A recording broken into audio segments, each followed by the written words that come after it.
A UERJ sabe, os professores sabem, que a língua apresenta uma variedade social, regional muito grande, mas os professores sabem que, no meio de todas essas variedades, a sociedade culta elege um padrão linguístico que vai ser aquele padrão que se espera das pessoas que falam e que escrevem dentro das suas áreas de conhecimento. De modo que, lá na academia, em 2015, dois professores nossos, o professor Cláudio Henriques e o professor Azeredo, mostraram em dois belíssimos textos, os professores mostraram que não é nenhum desdouro para um professor de sala de aula chamar a atenção dos seus alunos para as formas padronizadas, para as formas chamadas cultas, não é? Que estão à disposição do falante quando, em situações especiais, eles podem usar a língua padrão. Machado de Assis, por exemplo, é um escritor admirável nesse sentido. É um escritor que soube trabalhar a língua padrão, mas soube também, nos seus textos, dar injeções de conhecimentos de outros padrões linguísticos. E é curioso como nós podemos, no estudo dos textos, verificar como os editores modernos muitas vezes não souberam interpretar a intenção estilística de Machado de Assis, quando Machado de Assis se serviu de determinados fatos que estiveram vivos na língua do século XV para cá, e que depois, hoje, muitos deles apenas aparecem, apenas resistem ao tempo em realidades regionais, quando nós saímos do fluxo do progresso das capitais e nos internamos, não é, no interior do país. Aí, falando com as pessoas analfabetas, muitas dessas construções aparecem à luz do dia. Outro dia, na academia, nós pegamos um texto do Machado, em que Machado reproduz, numa brincadeira linguística, ele reproduz aquelas construções com o ele, sujeito gramatical de verbos impessoais.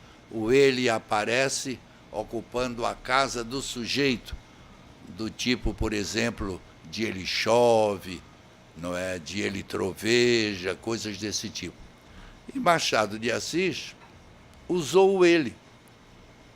E nós temos, então, nos editores, nós temos três versões.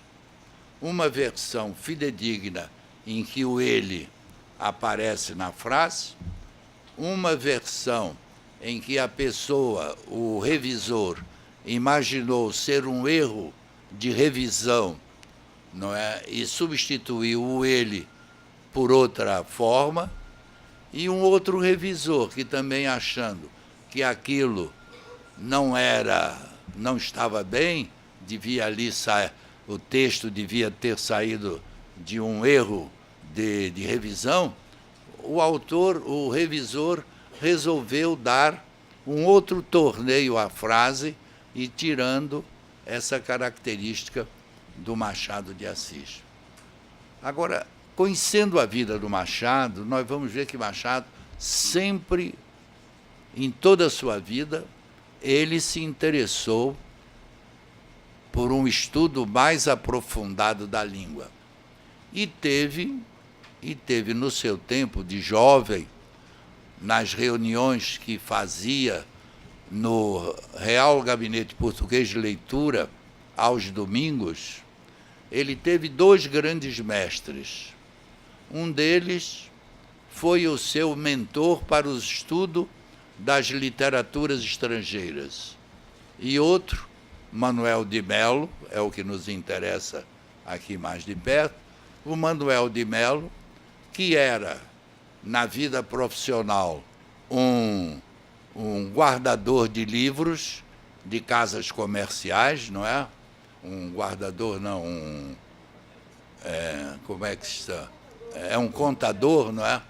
Um contador que fazia toda a escrita de uma firma, não é? Esse Manuel de Melo era um linguista de mão cheia. O Real Gabinete Português de Leitura, quando o Manuel de Melo morreu, teve de presente da comunidade portuguesa a compra da biblioteca dele e doada ao Real Gabinete Português de Leitura. E o Real Gabinete Português de Leitura tem hoje, posso dizer, uma bibliografia da produção linguística estrangeira, francesa, inglesa, alemã, italiana, e o Manuel de Melo lia em todas essas línguas internacionais. O Real Gabinete, o Gabinete Português hoje, tem a mais completa bibliografia, relação de livros da produção linguística dos séculos XVIII e XIX. Manuel de Melo chegou a ter um livro de polêmica com o Adolfo Coelho, que foi, como nós sabemos, o introdutor em Portugal dos estudos científicos da glótica, chamada glótica, a linguística hoje. E o Manuel de Melo teve um livro que ele... o livro só foi publicado depois de sua morte, mas o Manuel de Melo tinha dito ao irmão que Machado de Assis era a pessoa que faria o prefácio deste livro. E lendo Machado de Assis, nós vamos ver como Machado de Assis tinha uma visão perfeita. Machado de Assis, aos 22 anos, tem uma resenha de uma gramática de Vergueiro e Pertence.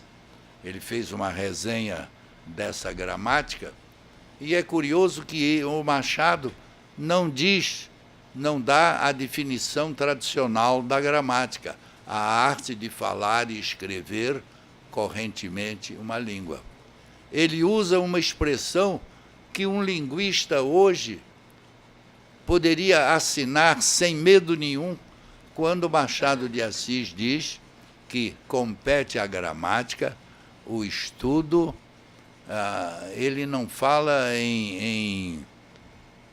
ele não usa termos técnicos, mas ele usa termos que diz que o linguista está preocupado com a descrição e com a formatação teórica de uma língua. Quer dizer, não é a gramática para ensinar a falar e escrever correntemente uma língua, mas é aquela gramática vista com olhos científicos. Sem dúvida nenhuma, Machado de Assis ali estava pondo numa resenha aos 22 anos de idade, ele estava pondo ali uma visão da gramática científica, como sem dúvida nenhuma o Manuel de Melo lhe havia passado.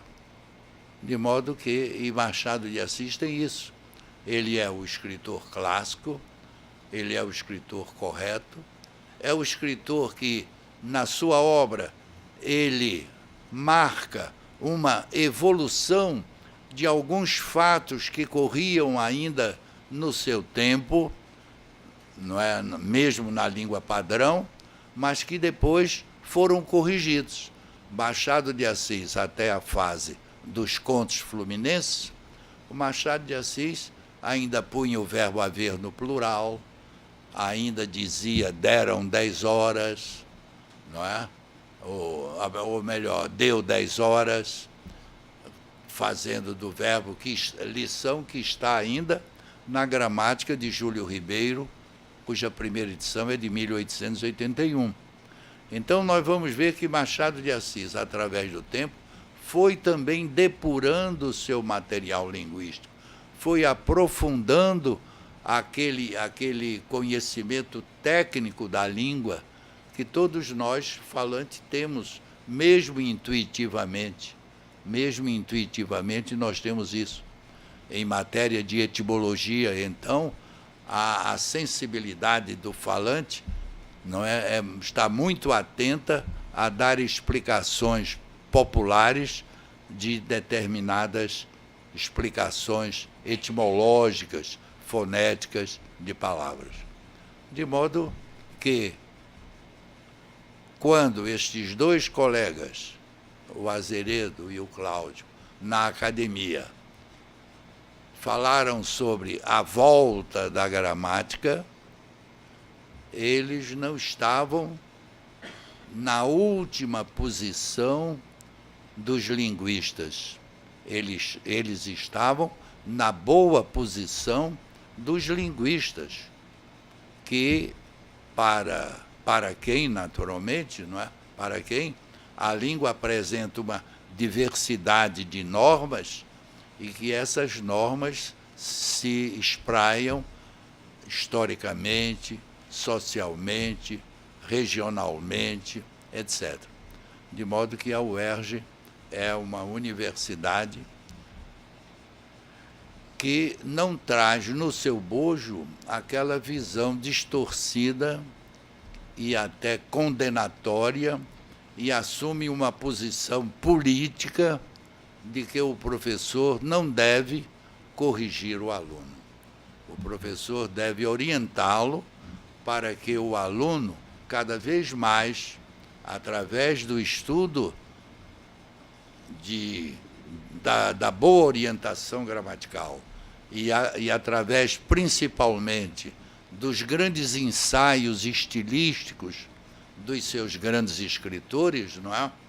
A criança vá aperfeiçoando o seu material linguístico e o transformando naquele material necessário e adequado a que as suas informações, os seus pensamentos, as suas emoções sejam plenamente traduzidas. De modo que é um prazer imenso de estar com vocês, de conversar, não é, de modo muito banal sobre essas coisas, e dizer a vocês o seguinte: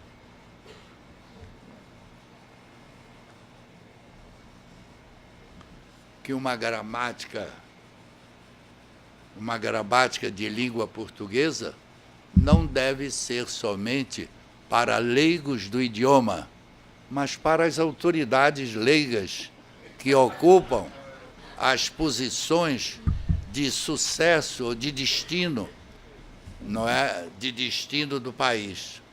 De modo que a UERJ, pelos seus valores de professores e pelos seus valores dos seus alunos, a UERJ continuará a UERJ de sempre.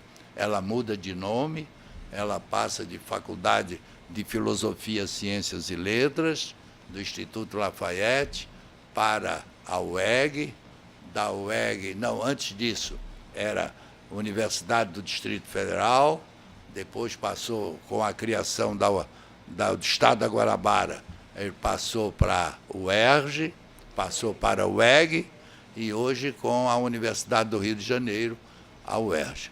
Então, a UERJ pode mudar de nome, mas não muda os seus ideais. Muito obrigado.